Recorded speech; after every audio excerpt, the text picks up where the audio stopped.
ഗോതമ്പ് പൊടിയും വളരെ കുറച്ച് ചേരുവകളും കൊണ്ട് തയ്യാറാക്കിയെടുക്കാൻ വേണ്ടി പറ്റുന്ന നല്ലൊരു പലഹാരത്തിൻ്റെ റെസിപ്പിയുമായിട്ടാണ് ഇന്ന് ഞാൻ വന്നിരിക്കുന്നത്. ഇത് നമുക്ക് കുറേ കാലം കേടാകാതെ സ്റ്റോർ ചെയ്ത് വെക്കാനും പറ്റും. അപ്പോൾ ഇതെങ്ങനെയാണ് ഉണ്ടാക്കുന്നത് നമുക്കൊന്ന് നോക്കിയിട്ട് വരാം. അതിനായിട്ട് ആദ്യം തന്നെ ഞാനിവിടെ ഒരു പാൻ അടുപ്പിൽ വെച്ചിട്ടുണ്ട്. അതിലേക്ക് 1 കപ്പ് ഗോതമ്പ് പൊടിയാണ് ഇട്ട് കൊടുത്തിരിക്കുന്നത്. ഇതിൻ്റെ കൂടെ ഞാനിവിടെ 1/4 കപ്പ് റവ കൂടെ ചേർത്ത് കൊടുക്കുന്നുണ്ട്. റവ ഞാനിവിടെ നല്ല നേർത്ത റവയാണ് എടുത്തിരിക്കുന്നത്. ഇതുപോലത്തെ റവ എടുക്കുക, അല്ലാന്നുണ്ടെങ്കിൽ നിങ്ങൾ ഏത് ടൈപ്പ് റവ എടുത്താലും ഒന്ന് പൊടിച്ചിട്ട് ചേർത്ത് കൊടുത്താലും നല്ലതാകും. ഇതിപ്പോൾ നല്ല നേർത്തതായതുകൊണ്ട് തന്നെ ഞാനിവിടെ പൊടിച്ചൊന്നും ചേർത്ത് കൊടുക്കുന്നില്ല. എന്നിട്ട് ഇതൊന്ന് നന്നായിട്ട് വറുത്തെടുക്കുകയാണ് വേണ്ടത്. ഞാനിപ്പോൾ ഇവിടെ മീഡിയം ഫ്ലെയിമിൽ വെച്ചിട്ട് നല്ല പോലെ തന്നെ ഒന്നിത് വറുത്തെടുക്കുന്നുണ്ട്.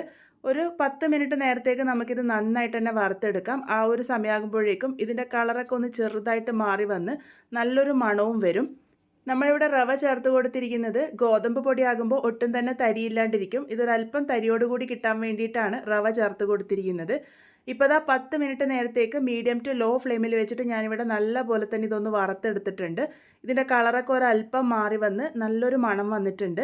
ഈ ഒരു സമയമാകുമ്പോഴേക്കും ഇത് ഈ പാനിൽ നിന്നും മാറ്റിയിട്ട് വേറൊരു പാത്രത്തിലേക്ക് മാറ്റാം. ഇനി ഇതേ ഒരു പാനിലേക്ക് തന്നെ ഞാനിവിടെ 1 ടീസ്പൂൺ നെയ്യ് ചേർത്ത് കൊടുക്കുന്നുണ്ട്. നെയ്യ് ഒന്ന് ചൂടായി വരുമ്പോൾ ഇതിലേക്ക് അണ്ടിപ്പരിപ്പാണ് ചേർത്ത് കൊടുക്കുന്നത്. ഞാനിവിടെ 1/2 കപ്പ് അണ്ടിപ്പരിപ്പാണ് എടുത്തിരിക്കുന്നത്. ഇതിൽ അണ്ടിപ്പരിപ്പ് ചേർത്ത് കൊടുക്കുന്നത് ഓപ്ഷനിലാണ്. അണ്ടിപ്പരിപ്പ് ഇല്ലാതെയും നമുക്ക് ഈ ഒരു പലഹാരം ഉണ്ടാക്കാം. പക്ഷേ അണ്ടിപ്പരിപ്പ് ചേർക്കുമ്പോൾ ഇതിൻ്റെ ഗുണവും അതുപോലെ തന്നെ രുചിയും ഒന്നും കൂടെ കൂടും. അപ്പോൾ ദാ നെയ്യിൽ ഞാനിതൊന്ന് വഴറ്റിയെടുക്കുകയാണ് ചെയ്യുന്നത്. ഒരു ലൈറ്റ് ഗോൾഡൻ ബ്രൗൺ കളർ ആകുന്നത് വരെ ഞാനിവിടെ വഴറ്റിയെടുത്തിട്ടുണ്ട്. ഇതിപ്പോൾ പാകത്തിന് റെഡി ആയിട്ടുണ്ട്. നമുക്കിത് നെയ്യിൽ നിന്നും കോരി മാറ്റാം. ഇനി ഇതേ ഒരു നെയ്യിലേക്ക് തന്നെ ഞാനിവിടെ 1/2 കപ്പ് ബദാമാണ് ചേർത്ത് കൊടുക്കുന്നത്. ബദാമും ഈ ഒരു നെയ്യിൽ നല്ല പോലെ ഒന്ന് വഴറ്റിയെടുക്കുകയാണ് ചെയ്യുന്നത്. അണ്ടിപ്പരിപ്പും ബദാമും ഒക്കെ ചേർക്കുന്നത് ഓപ്ഷനിലാണ്. ഞാൻ നേരത്തെ പറഞ്ഞതുപോലെ തന്നെ ചേർത്ത് കഴിഞ്ഞ് കഴിഞ്ഞാൽ രുചിയും ഗുണവും കൂടും, അത്ര മാത്രമേ ഉള്ളൂ. ഇതും ഞാനിവിടെ വറുത്തെടുത്തിട്ടുണ്ട്. ബദാം ഇപ്പോൾ ഒരല്പം വികസിച്ച് വന്നതായിട്ട് നിങ്ങൾക്ക് കാണുമ്പോൾ തന്നെ മനസ്സിലാകുന്നുണ്ടാകും. മീഡിയം ടു ലോ ഫ്ലെയിമിൽ വെച്ചിട്ട് വേണം നമ്മൾ ഇതൊക്കെ ഒന്ന് വഴറ്റിയെടുക്കാൻ വേണ്ടിയിട്ട്. ഇതും ഞാൻ നേരത്തെ അണ്ടിപ്പരിപ്പ് മാറ്റി വെച്ചതിലേക്ക് തന്നെ മാറ്റി വെക്കാം. ഇനി ആ ഒരു നെയ്യൊക്കെ ഞാൻ മാറ്റിയെടുത്തിട്ടുണ്ട്. അതിനുശേഷം ഇതിലേക്ക് 1 കപ്പ് തേങ്ങ ചിരകിയതാണ് ചേർത്ത് കൊടുത്തിരിക്കുന്നത്. ഈ ഒരു തേങ്ങ ഒന്ന് മൂപ്പിച്ചെടുക്കാനാണ് പോകുന്നത്. അതായത് ഒരുപാട് കളറൊന്നും മാറ്റിയെടുക്കേണ്ട ആവശ്യമില്ല. ഒന്ന് ആ ഒരു വെള്ളപ്പറ്റൊക്കെ ഒന്ന് മാറ്റിയെടുക്കണം, അത്ര മാത്രമേ ഉള്ളൂ. ഇത് ഒരുപാട് കാലം സ്റ്റോർ ചെയ്ത് വെക്കാൻ വേണ്ടിയിട്ടാണ് ഇതിങ്ങനെ ഒന്ന് വറുത്തെടുക്കുന്നത്. കളറൊന്നും മാറേണ്ട ആവശ്യമില്ല. ഇതുപോലെ ഒന്ന് ഡ്രൈ ആയി കിട്ടിയാൽ മാത്രം മതി. ഇത് ഞാനിപ്പോൾ ഇവിടെ വേറൊരു പാത്രത്തിലേക്ക് മാറ്റിയെടുക്കുന്നുണ്ട്. ഇനി ഇവിടെ ഞാൻ എടുത്തിരിക്കുന്നത് 1/4 കപ്പ് വെളുത്ത എള്ളാണ്. വെളുത്ത എള്ളിന് പകരം നിങ്ങൾക്ക് കറുത്ത എള്ള് വേണമെങ്കിലും ഉപയോഗിക്കാവുന്നതാണ്. ഈ ഒരു എള്ള് ഏറ്റവും ലോ ഫ്ലെയിമിൽ വെച്ചിട്ട് നമുക്കൊന്ന് നന്നായിട്ട് വറുത്തെടുക്കാം. ഇത് വറുത്തെടുക്കാൻ വേണ്ടിയിട്ട് ഒരുപാട് സമയമൊന്നും എടുക്കില്ല. ചുരുങ്ങിയ സമയം കൊണ്ട് തന്നെ എള്ളിങ്ങനെ പൊട്ടി വരുന്നതായിട്ട് കാണുമ്പോൾ മനസ്സിലാകും. ആ ഒരു സമയമാകുമ്പോൾ നമുക്കിത് മാറ്റിയെടുക്കാം. അപ്പോൾ ദാ എള്ളും ഇവിടെ പാകത്തിന് റെഡി ആയിട്ടുണ്ട്. അത് നേരത്തെ തേങ്ങ മാറ്റി വെച്ചിരിക്കുന്ന ആ ഒരു പാത്രത്തിലേക്ക് മാറ്റി വയ്ക്കാം. ഇനി ഇവിടെ ഞാൻ മിക്സറിൻ്റെ ചെറിയ ജാർ എടുത്തിട്ടുണ്ട്. നമ്മൾ നേരത്തെ വറുത്ത് കോരി മാറ്റി വെച്ചിരിക്കുന്ന അണ്ടിപ്പരിപ്പും ബദാമും അതിൻ്റെ ചൂടൊക്കെ മാറി വന്നതിന് ശേഷം ഒന്ന് തരിതരിപ്പായിട്ട് പൊടിച്ചെടുക്കാം. ഇതുപോലെ തരിതരിപ്പായിട്ട് വേണം പൊടിച്ചെടുക്കാൻ വേണ്ടിയിട്ട്. ഒരുപാട് മിനുസപ്പൊടിയായിട്ട് പൊടിച്ചെടുക്കണ്ട. ഇനി ഒരല്പം വലിയ പാൻ അടുപ്പിൽ വെച്ചിട്ടുണ്ട്. അതിലേക്ക് 1 ടീസ്പൂൺ നെയ്യാണ് ചേർത്ത് കൊടുത്തിരിക്കുന്നത്. നെയ്യ് ഒന്ന് ചൂടായി വരുമ്പോൾ ഇതിലേക്ക് മധുരത്തിന് പാകത്തിന് 1/2 കപ്പ് ശർക്കര പൊടിച്ചതാണ് ചേർത്ത് കൊടുക്കുന്നത്.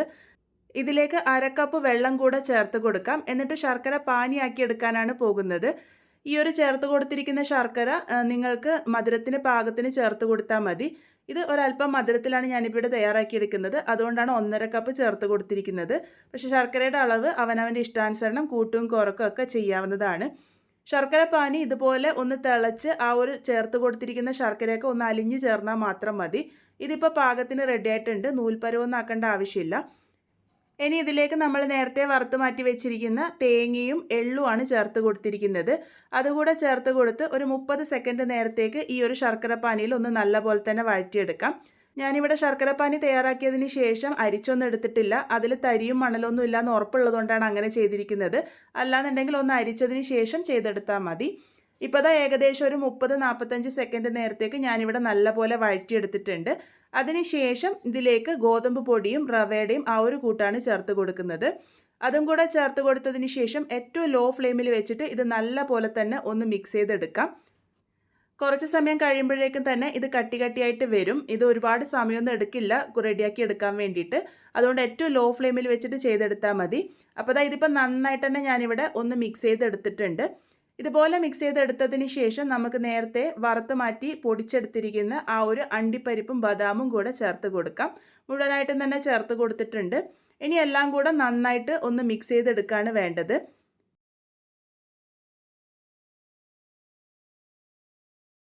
അപ്പോൾ ഇതിപ്പോൾ ഞാനിവിടെ ഒന്ന് നന്നായിട്ട് തന്നെ മിക്സ് ചെയ്തെടുക്കുന്നുണ്ട്. അതിലേക്ക് ഇനി ഏറ്റവും അവസാനമായിട്ട് 1/2 ടീസ്പൂൺ ഏലക്ക പൊടിയാണ് ചേർത്ത് കൊടുക്കുന്നത്. നല്ലൊരു ഫ്ലേവറിനായിട്ടാണ് ഏലക്ക പൊടി ചേർത്ത് കൊടുക്കുന്നത്. അതുകൂടി ചേർത്ത് കൊടുത്തതിന് ശേഷം നല്ലപോലെ തന്നെ ഒന്ന് മിക്സ് ചെയ്തെടുക്കാം. എല്ലാ ഭാഗത്തേക്കും ശർക്കരപ്പാനി നല്ലപോലെ എത്തുന്ന രീതിക്ക് തന്നെ ഒന്ന് നന്നായിട്ട് തന്നെ മിക്സ് ചെയ്തെടുത്തിട്ടുണ്ട്. ഇതിപ്പോൾ കണ്ടില്ലേ, നല്ല പാകത്തിന് തന്നെ റെഡിയായിട്ട് വന്നിട്ടുണ്ട്. ഒട്ടും വെള്ളപ്പറ്റൊന്നുമില്ല. ഇതിപ്പോൾ പാകത്തിന് റെഡി ആയിട്ടുണ്ട്. ഇതിൻ്റെ ചൂടൊക്കെ ഒന്ന് ആറി വരാൻ വേണ്ടിയിട്ട് മാറ്റി വയ്ക്കാം. ചൂട് ഒരല്പം മാറി വരുന്നത് വരെയാണ് നമ്മൾ മാറ്റി വെക്കേണ്ടത്. നമുക്കിങ്ങനെ തൊടാൻ പാകത്തിനായി വരുമ്പോൾ നമുക്കിത് ഉരുട്ടിയെടുക്കാം. ഇതിപ്പോൾ ഏകദേശം തൊടാൻ പാകത്തിനുള്ള ചൂടായിട്ടുണ്ട്. അപ്പോൾ ഞാൻ ഇതുപോലെ ഒന്ന് ഉരുട്ടിയെടുക്കുന്നുണ്ട്. ഷേപ്പ് നിങ്ങൾക്ക് ഏത് ഇഷ്ടമുള്ള ഷേപ്പിൽ വേണമെങ്കിലും തയ്യാറാക്കിയെടുക്കാം. നമ്മൾ സാധാരണ ലഡ്ഡു ഇതുപോലെ ഉരുട്ടിയിട്ടാണല്ലോ എടുക്കാറ്. അപ്പോൾ ആ ഒരു രീതിക്ക് തന്നെയാണ് ഞാനിവിടെ തയ്യാറാക്കിയെടുത്തിരിക്കുന്നത്.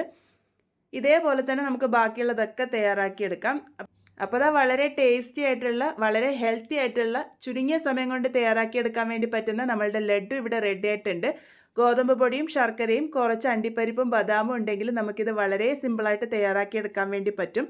തണുപ്പ് കാലത്തൊക്കെ കഴിക്കാനായാലും കുട്ടികൾക്ക് കൊടുത്തുവിടാനായാലും ഒക്കെ പെർഫെക്റ്റ് ആയിട്ടുള്ള ഈ ഒരു പലഹാരം നിങ്ങൾ എന്തായാലും ട്രൈ ചെയ്ത് നോക്കൂ. ട്രൈ ചെയ്തതിന് ശേഷം ഫീഡ്ബാക്സ് ഒക്കെ പറയാൻ മറക്കരുത്. വീണ്ടും ഒരു നല്ല റെസിപ്പിയുമായി കാണാം.